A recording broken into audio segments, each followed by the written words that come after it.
तुम किसी का घर जला देने से पहले सोचना, आग जब भड़केगी तो अपना भी घर जल जाएगा।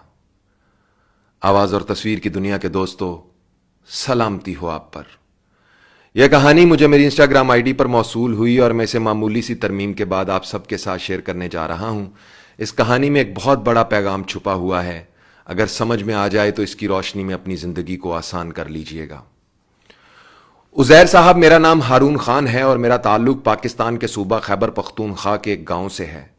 मैं गुज़िश्ता कई साल से कनाडा में रहाइश पजीर हूं और यहां खुदा ने मुझे इज्जत, दौलत, शोहरत हर चीज से नवाज रखा है।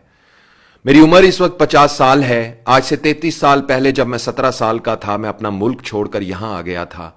यहां आकर मैंने बहुत पैसा कमाया, लव मैरिज की जो आज तक कायम है। मेरी बीवी मेरी मोहब्बत भी है और मेरी दोस्त भी।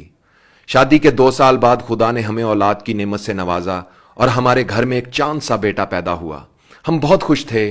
बेटा बड़ा हुआ, स्कूल जाने लगा, पढ़ाई में बहुत लायक था और खेलों में स्विमिंग का चैंपियन था। यहां बच्चों को अपना प्रोफेशन चुनने की पूरी आजादी है और वो अपनी मर्जी से जिस शोबे में जाना चाहें, कोई रोक टोक नहीं होती। मेरे बेटे ने सिर्फ 15 साल की उम्र में तैराकी के जूनियर मुकाबलों में गोल्ड मेडल हासिल किया।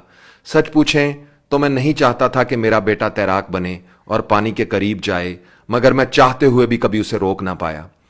हर वक्त मेरे दिल में एक अनजाना सा खौफ रहता था और फिर एक दिन मेरा यह डर सच साबित हुआ जब तैराकी के दौरान अचानक हरकतें कल्ब बंद हो जाने से मेरा बेटा सिर्फ 15 साल की उम्र में हमें छोड़कर हमेशा के लिए चला गया।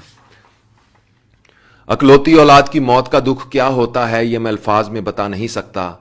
वो बिल्कुल सेहतमंद था, उसकी अचानक मौत ने हम पर सख्ता तारी कर दिया। वो कहा करता था, पापा पानी मुझे अपनी तरफ खींचता है, मैं वर्ल्ड चैंपियन बनकर दिखाऊंगा। और फिर पानी ने वाकई उसे अपनी तरफ खींच लिया। यहां के डॉक्टर्स ने बताया उसका दिल अचानक बंद हो गया, मगर मैं जानता हूं ऐसा कुछ नहीं हुआ। मेरा बेटा हरकतें कल बंद होने से नहीं मरा, बल्कि उसकी मौत का जिम्मेदार मैं हूं।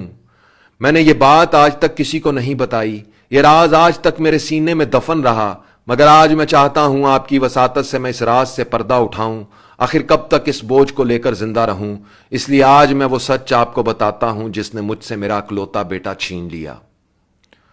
कनाडा आने से पहले मैं अपने गांव में रहता था। हमारा ज्वाइंट फैमिली सिस्टम था जिसमें मेरे वालिद और उनके 2 भाई, मेरे चचा और उनके बच्चे इकट्ठे एक ही बड़े से घर में रहते थे। गर्मियों के दिनों में हम अक्सर दरिया पर नहाने जाते थे, जो कि हमारे घर के बिल्कुल करीब ही था। हमारी फैमिली के बल्कि हमारे गांव के सभी अफराद बहुत अच्छे तैराक माने जाते थे। मैं और मेरे चचा का बेटा अक्सर एक दूसरे को पिछाड़ने की कोशिश करते। हम दोनों यूं तो बहुत अच्छे दोस्त थे, भाइयों की तरह रहते थे, मगर जब बात तैराकी की आती तो भरपूर मुकाबला करते थे। उस दिन भी हम दोनों में कुछ अजीब सी बहस हुई थी। फिर हम दरिया की तरफ चल पड़े। हमने एक मुश्किल ट्रैक का इंतखाब किया ताकि यह पता चल सके कि कौन ज्यादा बेहतर तैराक है। दरिया के ऊपर एक पुल पर पहुंचकर हमने देखा पानी का बहाव बहुत तेज था। यह देखकर मेरे कजन ने मुझे कहा, हम यहां से छलांग नहीं लगाएंगे, नीचे पानी बहुत तेज है। मगर मैंने उसका मजाक बनाना शुरू कर दिया। बस इतना ही दम था तुम में, डर गए ना?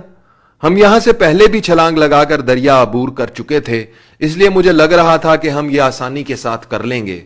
मगर मेरा कजन यहां से कूदने के हक में नहीं था।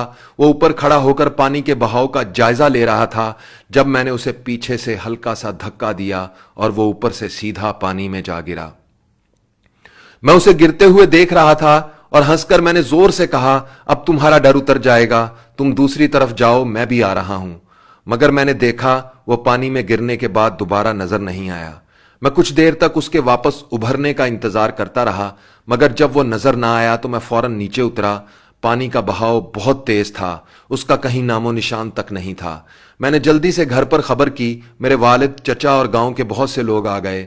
मेरे कजन को ढूंढा मगर वो ना मिला। मैंने ये बात किसी को नहीं बताई कि उसे ऊपर से धक्का मैंने दिया था, मगर यह बात मेरे दिल पर एक बहुत बड़ा बोझ बन गई। 2 दिन बाद मेरे कजन की लाश मिली। उसके सर पर जख्म था। ऊपर से गिरते वक्त उसका सर पानी के नीचे एक पत्थर से टकराया और शायद यही उसकी मौत की वजह बन गई। हमारे घर में सोग की कैफियत थी। लोग अफसोस के लिए आ रहे थे, मगर मैं तो एक अजीब ही कैफियत में जा चुका था।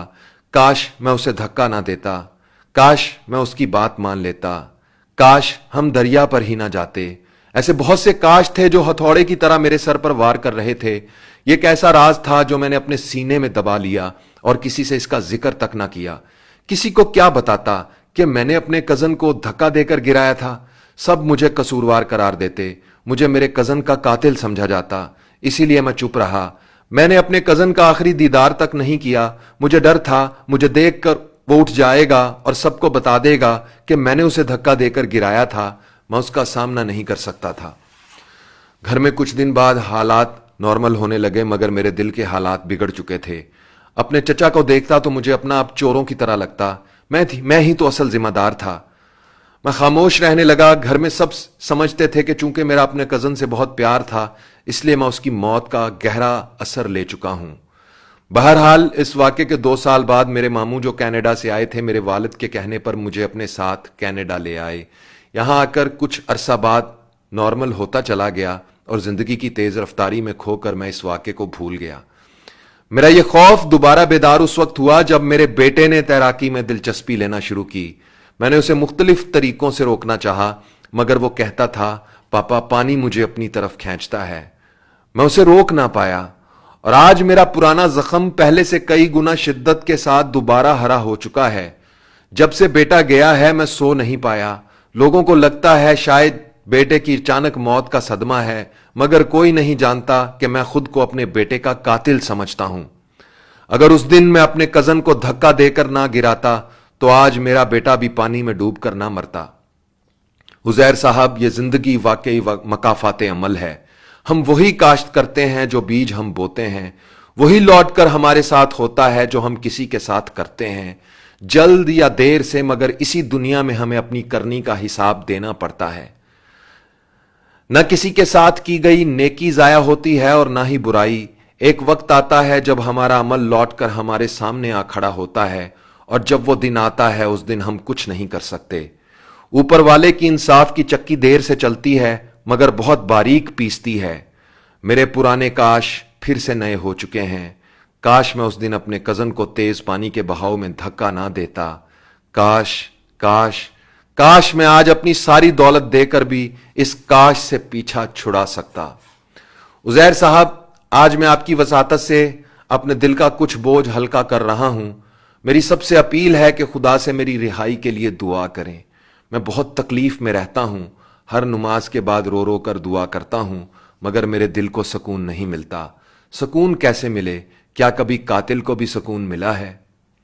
عزیر صاحب، آپ سچ کہتے ہیں، کسی کا گھر اجاڑ کر جو اپنا گھر بساتے ہیں، ایک دن آتا ہے وہ خود بھی اجڑ جاتے ہیں۔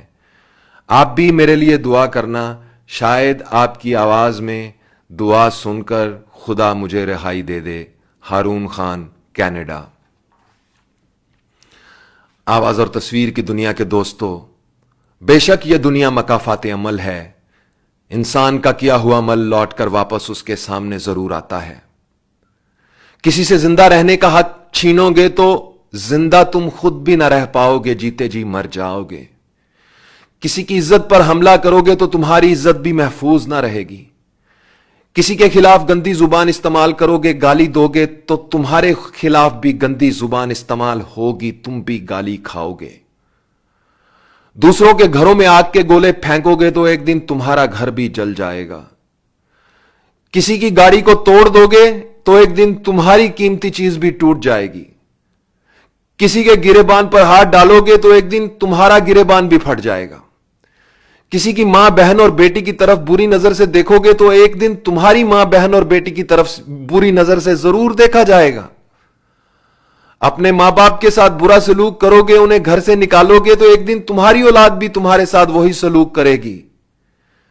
کسی کے گھر کا چراغ بجھاؤ گے صاحب تو ایک دن خود بھی روشنی کو ترسو گے، جیسا کرو گے ویسا بھرو گے۔ دوستو، اس کہانی کو سن کر اگر آپ ہارون خان سے کچھ کہنا چاہتے ہیں تو کمنٹس میں لکھیں، وہ آپ کے لکھے ہوئے کمنٹس کو پڑھ لیں گے۔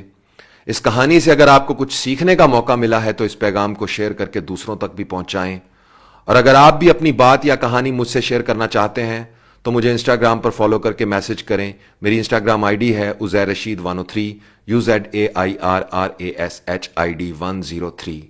انسٹاگرام پر آپ کے ہر میسج کو پڑھ کر اس کا جواب میں خود دیتا ہوں، آپ کا منتظر رہوں گا۔ دوستو، اپنا خیال تو سب رکھتے ہیں، آپ ان کا بھی خیال رکھا کریں جن کا کوئی خیال نہیں رکھتا۔ اس کے ساتھ ہی عزیر رشید کو اجازت دیجیے۔ اللہ ہو آپ سب کا حامی و ناصر، اللہ آپ سب کو اپنی پناہ میں رکھے۔ اللہ حافظ۔